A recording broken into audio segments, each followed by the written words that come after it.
Hey guys, I'm walking out to see the cows here, and it's been a while. I've been kind of waiting for a day when the sun was out and the wind wasn't blowing, and I had the time during daylight hours to go and look at the cows and take you along with the camera.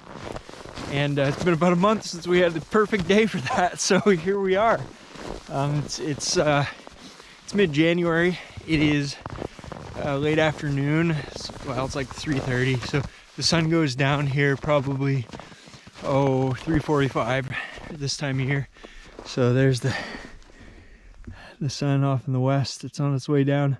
So we've got a little while longer of daylight, and it's going to be a beautiful evening. It's been super mild this winter. It's been this is I grew up here, northern Maine, and I'm 39 years old. I was gone for a few years, gone for I think 6 years, but all the years that I have been here, and including the last 10 since I've moved back here, we have never had a winter this mild. So usually we got a couple feet of snow on the ground by now, and we're coming out here on snowshoes or snowmobile. This year we got rain instead of snow, so there's only a few inches on the ground of snow. It did get to 10 below zero last night, so it's finally starting to cool down a little bit, and the ground's hardening up, which is kind of nice. Yeah, I don't know which type of weather is better than the other. You just kind of deal with what you're given, I guess. So I'm gonna turn this over and show you guys the cows. So we got a couple of things that I'll show you briefly, and then in future videos I'll talk more about them, go in more detail, but the camera might die here with the cold weather. We'll see. But I'm gonna give them mineral. I'm gonna show you the hay bale grazing setup, and I'm gonna talk a little bit about water, because I had a question the other day on the YouTube channel about water. So let's take a quick look at the cows at our hay bale grazing setup.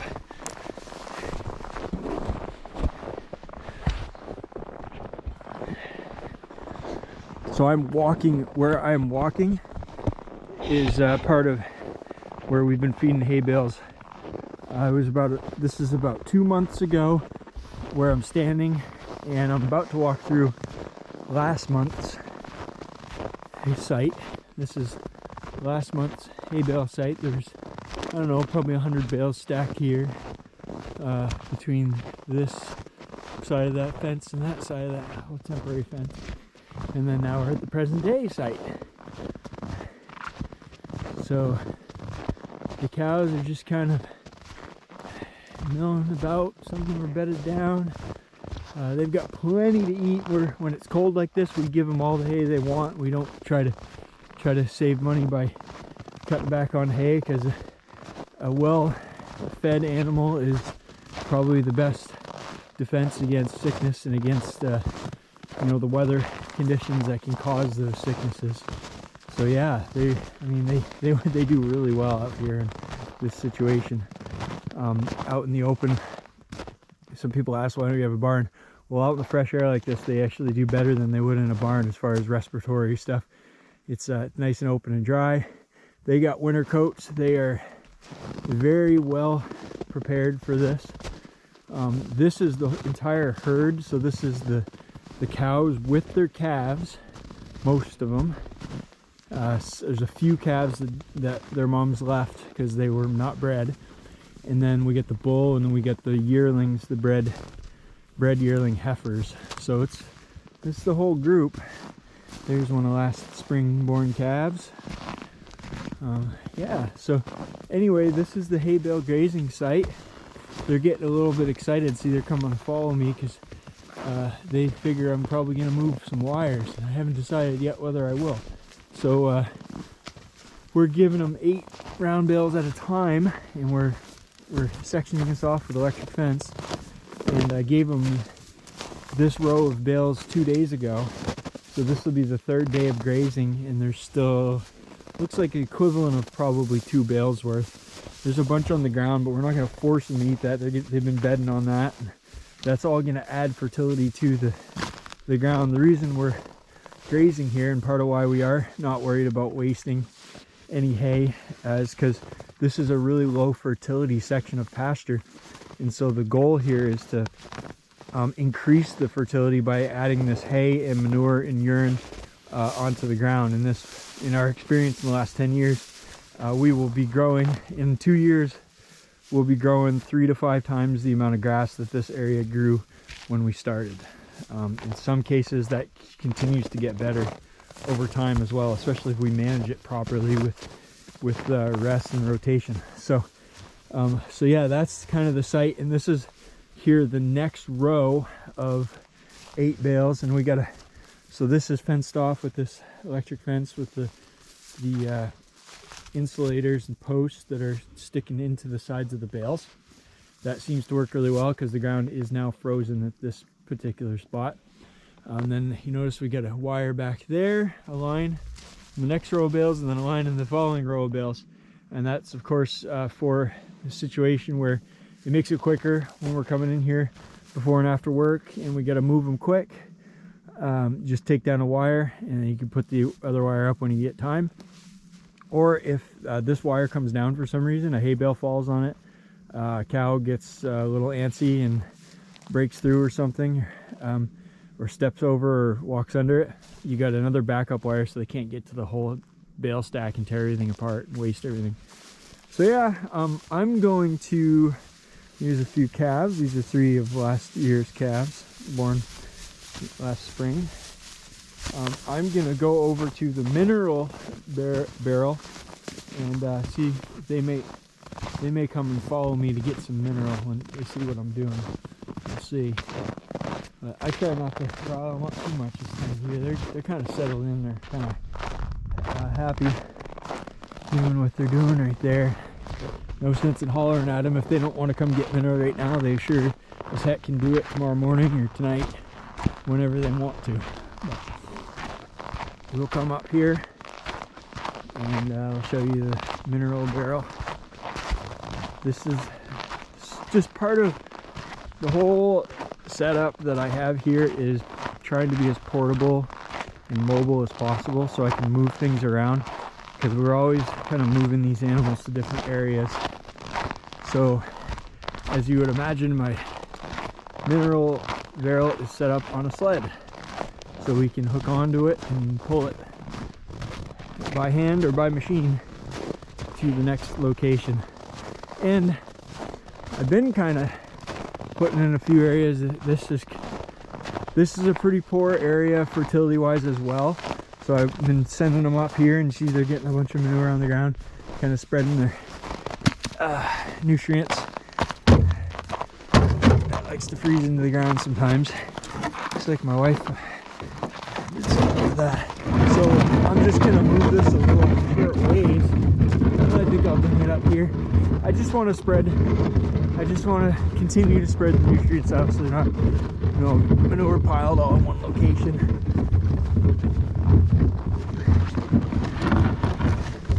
So we get that there. The bulls are hell on these barrels. They start out pretty good. That one's like 2 years old, 3 years old, and the cows aren't too bad, but the bulls get going on them and they knock them over all the time anyway. So you got to replace them, but it's pretty simple. I get these for free from a company that uses them.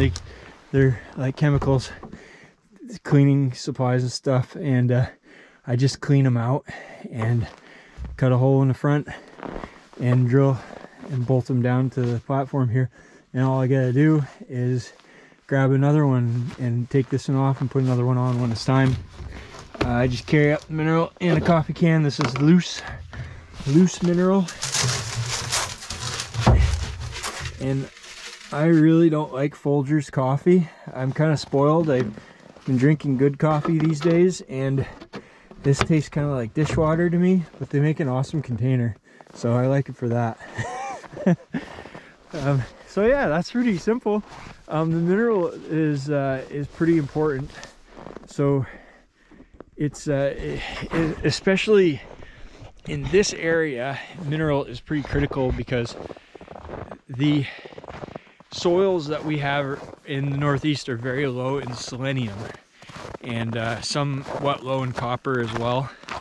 And there's a few other minerals that we're deficient in. And so there are a lot of farmers around here before this was kind of discovered. There had a lot of health problems with cattle, way more than you should expect in the beef industry, until they did a bunch of soil testing and a bunch of nutritional work on the cattle, and then they tested they took samples from the livers and from I don't know where they got them, from tissue samples and stuff from the cattle, and they found severe deficiencies in selenium especially. So what they did is basically some nutritionists and some, who knows, experts, people that know what they're doing when it comes to that stuff, they came up with a formulation specifically tailored to the soils that we have in this part of the country. And so for pretty much the northern part of Maine anyway, and probably somewhat in the central part of Maine, we have this specific mineral, and you can get it from a couple different companies. But it's pretty important, I think, having enough mineral to prevent those deficiencies, and putting a good groceries in front of the cattle are pretty important for health.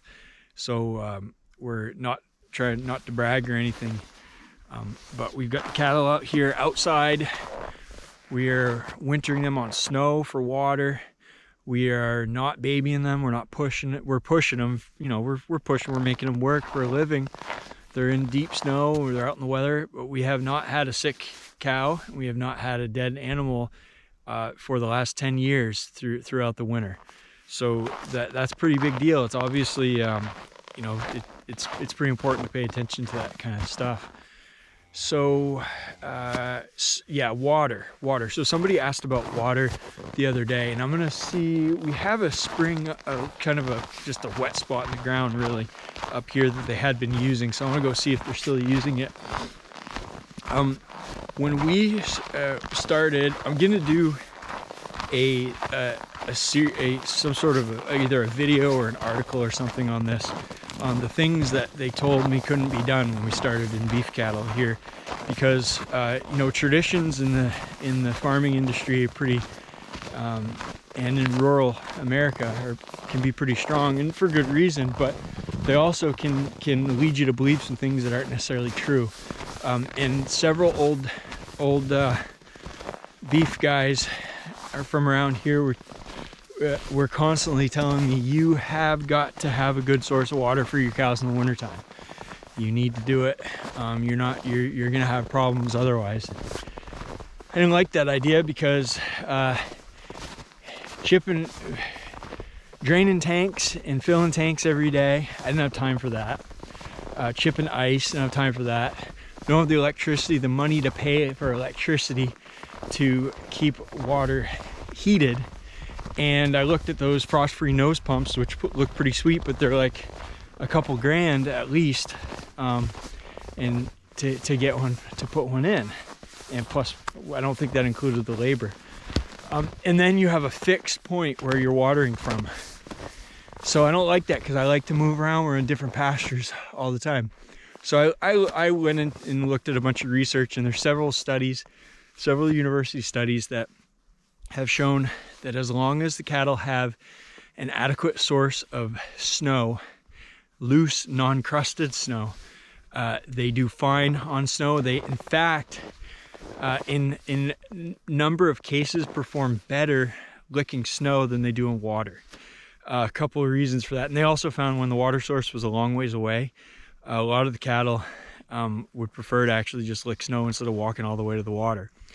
One important thing they found is when the cattle licked snow, they were able to uptake a small amount of liquid at a time, and their bodies were able to warm that as it's melting the snow. Whereas when they went to the water trough and they loaded up on water, it immediately chilled their body, because they're sucking in several gallons of water at a time, and it chills their body, and it takes a long time for their body temperature to heat back up. So I was pretty excited to see that, but still quite nervous to try it. And 10 years ago, we tried it, and we haven't looked back since. We've never had an issue. We've had somewhat mild winters. We've had nice cold winters where it never got to freezing to crust up the snow at all.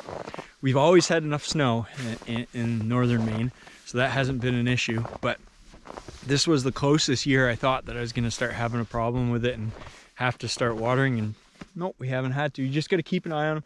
They have to have plenty of room. So if it won't work if you have cattle, you know, well, we have like 70, no, we must have 60 head here. I forgot. We've sold quite a few, but we're probably 55 to 65 animals there right now. And if I had them all crowded into 1 acre, that would not work, obviously. They would not be able to get fresh snow in order to meet their water needs. But here they have, this is at least 10 acres. It might be closer to 15. I think it's actually 15 acres they're in here. So they have more than adequate access. And I'm looking at their tracks here. They've been kind of scattered throughout this area. You can see right here, I mean, this is fluffy, soft snow. I mean, this stuff that's ideal for cattle to lick. But this is the spring, and this has frozen up. But you know, they will drink if they have a spring nearby. I don't really like the idea of them drinking out of it this early. Well, that's fairly clean, it's shallow. There's not much there. They will go and they'll drink some water out of that, and they'll lick some snow, just depending on how thirsty they are. But usually early in the season, when we have not adequate snow, we always have adequate moisture in the ground at these springs, and we always make sure our pasture includes an area like that where they can get in and get their water if there's no soft snow. But like right now, where we got this soft snow, no problem, no problem at all. So they've got they've got all the moisture that they need here. So yeah, let's go back down and let's take another quick peek and decide whether I'm gonna give them. There's a few other things I want to talk about while we're here, but I'm not gonna have time because my wife's gotta go pick up the kids, and I gotta get back home and watch the baby. So I'm gonna leave here very shortly, but yeah, let's make a quick call here on what we're gonna have. I'm gonna say they've been going through 3 bales a day, and we've got essentially 2 bales left, and we'll be back here in the morning. So I'm gonna say tomorrow morning we're gonna reel up this reel and give them access to these 8 new hay bales. I usually bring my axe so I can tear some of these bales apart where they're having a little harder time getting through it, and just give them more access to it. And I'm gonna I'll take my Leatherman and just cut a little bit just to kind of open things up somewhat for them. I mean, they'll figure it out anyway, but sometimes if there's only a couple bales left, you want to make sure they are able to get them finished by the next morning. I don't want to touch you against the electric fence and then cause a shock. That's another thing we got to talk about eventually too, is electric fencing and how all that works. That's a process too. We'll see if a cow knocks you over. They are curious. They'll probably try to stick their nose in that camera and knock it right against the electric fence. The boogers.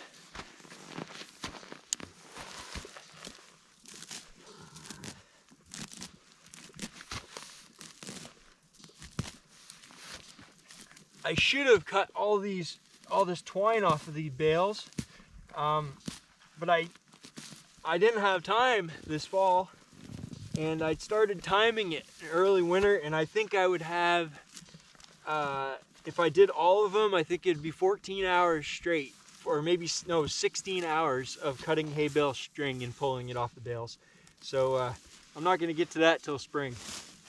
But they'll eat all the bales, and the string will just be left in the ground, and you gotta pull it out through all the waste hay and manure and stuff. But this will make it a little easier anyway. Hey girls, guys, how we doing?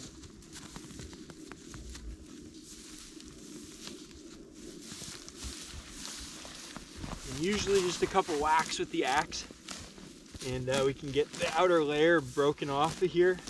But since I don't have the axe, I'm just gonna use my hands. And it's not really that frozen that hard here anyway.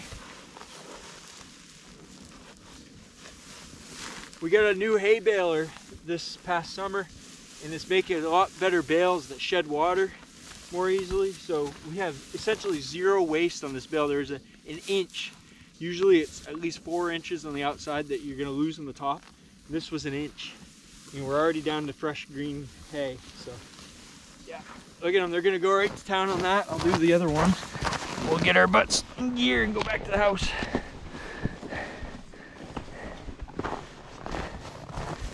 Hey babies. It is important to make sure they all have access to enough hay. They're not crowded into too small of an area. And I see this one that half the bale's already tore open anyway, so I'm just going to tear this part open, and we will be golden. How about I stick you right there, and you can look and see what C4 cow is doing. I'm going to cut the strings off of this.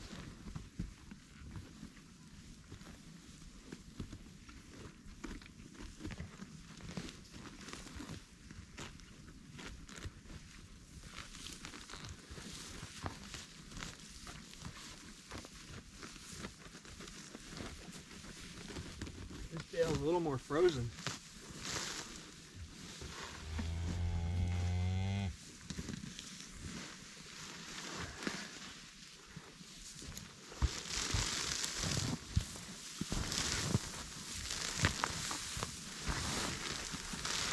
There.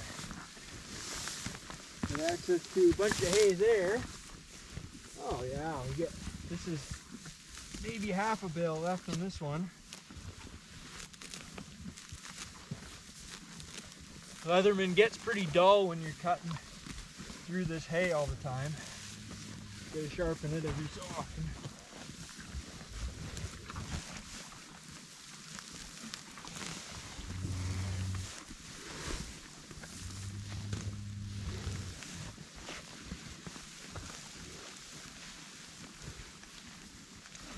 Oh, I missed one.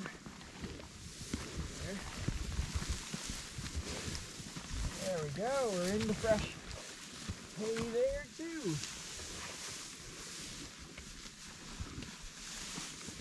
Good.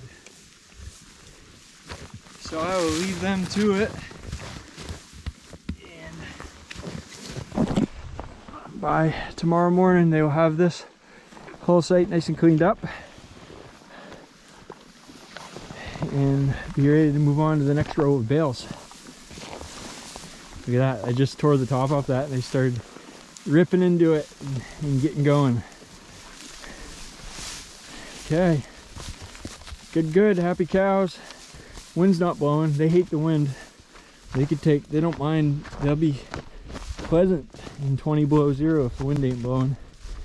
If the wind's blowing, they go find some shelter, usually get out of the wind. All right. Cattle, we will see you tomorrow morning. Have a good evening. And we'll see you guys later as well. This is a new channel as I record this. It's just kind of started, and I don't have a lot of videos up yet, not a lot of subscribers and stuff, but the people who do catch this, if you enjoy this type of video, let me know in the comments, feedback.